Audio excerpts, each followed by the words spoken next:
Hello नमस्कार साथियों, स्वागत है आप सभी का इतिहास अकेडमी में। और दोस्तों, आज हम एक बहुत ही बेहतरीन क्लास पर चर्चा करेंगे। हम जानेंगे अवध पर कुशासन का आरोप और अवध को डलहौजी द्वारा हड़पा जाना। हम जानेंगे कि आखिरकार अवध क्यों इतना महत्व रखता था। हम जानेंगे कि अवध को हड़पा जाना ब्रिटिश साम्राज्य के लिए क्यों आवश्यक था। देखिए दोस्तों, सारी बात जानेंगे, लेकिन आज की क्लास शुरू करेंगे कुछ महत्वपूर्ण चंद पंक्तियों से। जी हाँ, ये पंक्तियां हैं वाजिद अली शाह की। दरो दीवार पे हसरत की नजर करते हैं, खुश रहो अहले वतन, हम तो सफर करते हैं। वाजिद अली शाह ने ये पंक्तियां जब अवध को खाली किया था, अवध को छोड़ रहे थे, तो छोड़ते समय अंतिम पंक्तियां इन्होंने कही थी। ठीक है, और हम इसी के साथ कुछ महत्वपूर्ण कथनों को भी जानेंगे जो कि एग्जाम के पॉइंट ऑफ व्यू से जरूरी है। हम जानेंगे कि वाजिद अली शाह के समय में कौन कौन सी कलाओं का भी विकास हुआ था। बिल्कुल दोस्तों, सारी बात करने वाले हैं। जब डलहौजी ने अवध को हड़पना चाहा, या फिर जब डलहौजी ने अवध को हड़पा, तो उस समय अवध के नवाब हुआ करते थे नवाब वाजिद अली शाह। आप यहाँ पर वाजिद अली शाह की बड़ी ही बेहतरीन तस्वीर देख रहे हैं। ठीक है, चलिए, इनके बारे में एक किस्सा भी है कि अगर इन्हें जूती पहनाने वाला सही समय पर मिल जाता तो शायद ये अंग्रेजों के हाथ न आते। जी हाँ दोस्तों, ऐसा कहा जाता है कि जब अंग्रेज इन्हें पकड़ने के लिए, इन्हें गिरफ्तार करने के लिए आ रहे थे, तब इनके जो जूती पहनाने वाला है वो घबरा गया था कि भाई अब अंग्रेज आ रहे हैं, तो वो भाग गया था और अवध के नवाब आराम से पान चबा रहे थे। लेकिन जैसे ही अंग्रेज आए तो अंग्रेजों ने इन्हें पकड़ा, तो इनसे पूछा गया कि भाई आप आराम से जा सकते थे, आप क्यों नहीं गए। तो इन्होंने जवाब दिया कि भाई मेरी जूती पहनाने वाला ही नहीं था। अब देखिए, इनके लिए जूती पहन के जाना कितना महत्वपूर्ण था, और यहाँ पर अगर कोई पकड़ने आए तो नंगे पांव ही हम तो भाग जाए, है ना। तो ऐसे थे अवध के नवाब वाजिद अली शाह। कलाओं के संरक्षक करता थे, अपने दरबार में विद्वानों के आश्रयदाता थे। सारी बात हम करने वाले हैं। और हम ये भी जानेंगे कि अवध का इतना महत्व क्यों था, अवध को क्यों सैनिकों की पोतशाला कहा जाता था। अवध को बंगाल में सैनिकों की पोतशाला इसलिए कहा जाता था क्योंकि बंगाल की जो सेना है, बंगाल की सेना में लगभग 75,000 सैनिक जो है वो अवध से ही थे। 1857 की क्रांति के अंदर सबसे ज्यादा सैनिक जो थे वो अवध से ही थे। इसके अलावा अवध का भौगोलिक महत्व भी था।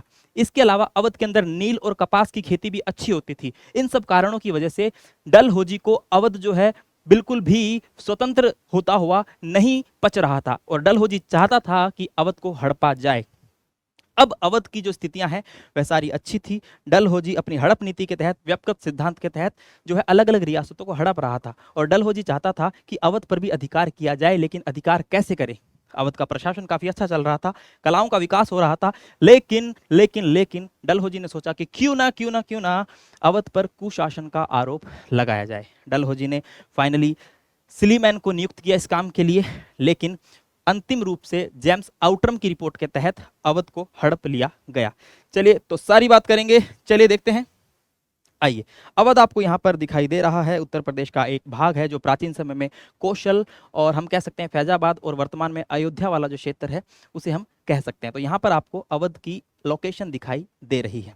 अवध का भौगोलिक जो हम कह सकते हैं, इसकी भौगोलिक स्थिति बड़ी ही महत्वपूर्ण थी, जैसा कि मैंने आपको बताया। परीक्षा में दोस्तों क्वेश्चन आते हैं, बहुत सारे प्रश्न कोटेशंस को लेकर आते हैं कि डलहौजी ने अवध के बारे में क्या कहा, है ना। याद रखिएगा, ये पीछे वाली जो चंद पंक्तियां हैं वो भी याद रखना, वाजिद अली शाह की। चलिए, तो हम देखते हैं शुरू से। देखिए, डलहौजी ने अवध को कुशासन का आरोप लगाकर हड़प लिया था। यह बात है फरवरी 1856 की, जब डलहौजी ने अवध को हड़पा था। ठीक है, लेकिन अवध को ऐसे ही नहीं हड़पा गया था, अवध पर लगाया गया था कुशासन का आरोप। और कुशासन का आरोप भी बड़े ही सिस्टमैटिक ढंग से जो है एक रिपोर्ट तैयार की गई थी। कर्नल सिलीमैन ने पहले रिपोर्ट तैयार की थी, लेकिन उसी रिपोर्ट के आधार पर आगे चलकर जेम्स आउटरम जो है वह रिपोर्ट तैयार करते हैं, और जेम्स आउटरम की रिपोर्ट के आधार पर ही जो है अवध को हड़प लिया जाता है। चलिए, तो अवध के बारे में डलहौजी ने कहा, यह गिलास फल एक दिन मेरे मुंह में आकर गिरेगा। गिलास फल बोल दो या फिर चेरी बोल दो, कि यह चेरी एक दिन मेरे मुंह में आकर ही गिरेगी, क्योंकि डलहौजी अवध को हड़पना चाहता था।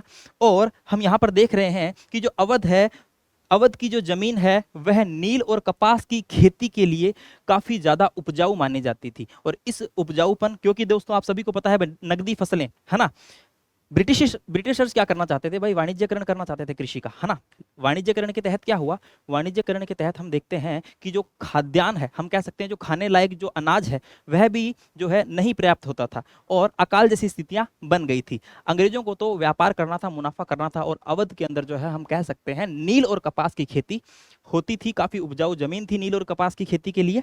ठीक है, इसी के साथ उत्तर भारत में अवध की अपनी अनुकूल भौगोलिक स्थिति के कारण अंग्रेजों का जो है अवध शिकार बनता है। भौगोलिक स्थिति इतनी अच्छी थी, इस वजह से भी अंग्रेज जो है वह अवध को हड़पना चाहते थे। दो अंग्रेज अधिकारी कर्नल स्लीमैन, याद रखना नाम, और आउट्रम, ठीक है, ने अवध की खराब दशा की रिपोर्ट तैयार की थी। याद रखना, पहले स्लीमैन जो है वह एक रिपोर्ट तैयार करता है और आगे चलकर स्लीमैन की ही रिपोर्ट जो है वह आउट्रम की रिपोर्ट का आधार बनती है और आउट्रम की रिपोर्ट के आधार पर ही जो है अवध को हड़प लिया जाता है। चलिए तो देखते हैं इस समय जो है क्या स्थिति होती है। आउट्रम की रिपोर्ट के आधार पर अवध का ब्रिटिश साम्राज्य में विलय किया गया।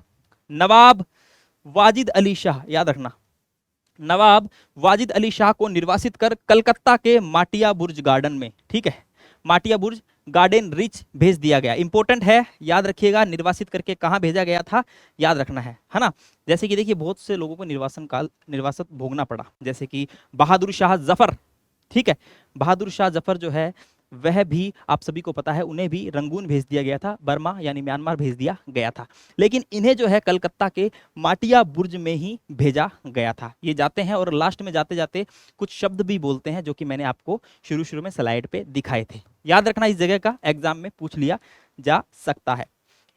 एक अंग्रेज ने अवध के बारे में क्या लिखा था कि ऐसा लग रहा है जैसे देह से जान जा चुकी है। बिल्कुल दोस्तों, क्योंकि अवध जो है वह एक बहुत ही महत्वपूर्ण क्षेत्र था, इसीलिए एक अंग्रेज ने कहा कि ऐसा लग रहा है जैसे कि देह से जान जा चुकी है। चलिए आगे देखते हैं दोस्तों, आगे हम देखते हैं नवाब वाजिद अली शाह को ठुमरी संगीत विद्या का जन्मदाता माना जाता है।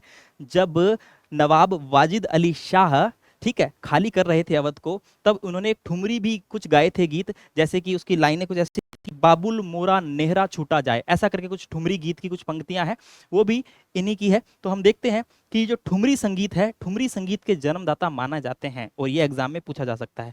इसी के साथ हम देखते हैं दोस्तों, जो कथक नृत्य है उन्हें भी पहचान दिलाई थी वाजिद अली शाह ने। इसी के साथ हम देखते हैं कि अख्तर पिया के उपनाम से भी जाने जाते हैं वाजिद अली शाह। तो देखिए कितनी सारी महत्वपूर्ण बातें हैं वाजिद अली शाह को लेकर, याद रखनी है आपको। चलिए, जीबी मालेसन ने क्या कहा, जीबी मालेसन का कोटेशन भी याद रखिएगा।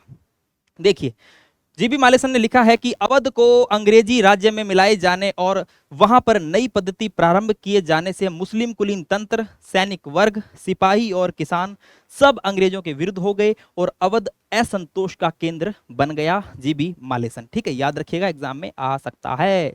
चलिए तो इसी के साथ आगे हम देखते हैं कि अवध को बंगाल आर्मी की पौधशाला कहा जाता है। भाई बंगाल आर्मी की पौधशाला क्यों कहा जाता है, क्योंकि बंगाल आर्मी में लगभग 75,000 सैनिक अवध से ही थे। चलिए, विपिन चंद्र का कथन याद रखना, अवध में शायद ही कोई ऐसा परिवार रहा हो जिसका कोई सदस्य सेना में न रहा हो, इसलिए अवध को सैनिकों की पौधशाला कहते हैं। 1857 की क्रांति के समय सबसे ज्यादा सैनिक अवध से ही थे। चलिए दोस्तों, तो ये छोटी सी क्लास थी, ठीक है, मुझे लगता है ये क्लास काफी बेहतरीन है। देखिए इस क्लास के अंदर 3-4 तो कोटेशन है, जैसे कि विपिन चंद्रा का है, जैसे कि मालेसन का है, जैसे कि डलहौजी का है, यह है गिलास फल मेरे मुंह में आकर गिरेगा, और जैसे कि वाजिद अली शाह का कि हम तो सफर करते हैं। ठीक है, ये 4 कोटेशंस याद रखना।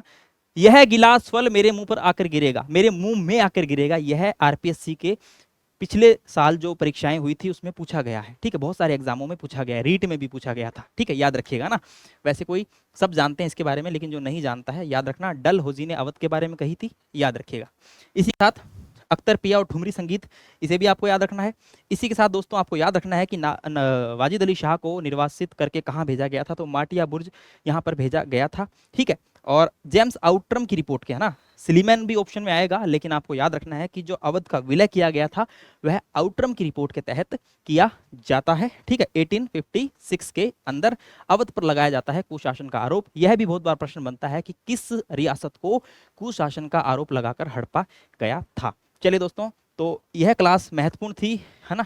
अवध की लोकेशन मैंने आपको दिखा दी। ठीक है, एक बार नवाब को वापस से देख लीजिए आप, है ना। चलिए, इसके बाद में दोस्तों एक बार ये जो चंद पंक्तियां हैं इन्हें आप वापस से गुनगुना सकते हैं। तो ये क्लास थी आज की महत्वपूर्ण, है ना, इतिहास की जड़ी बूटी वाली क्लास। चलिए दोस्तों, तो मुझे लगा क्यों ना इस क्लास को भी आपसे शेयर किया जाए।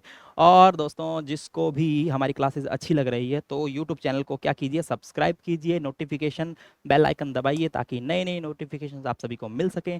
और यह जड़ी बूटी जो है, यहाँ से बहुत सारे प्रश्न आते हैं, आएंगे और हमेशा आएंगे। ठीक है दोस्तों, चलिए तो मिलते हैं नेक्स्ट क्लास में, तब तक के लिए जय हिंद, जय भारत, धन्यवाद।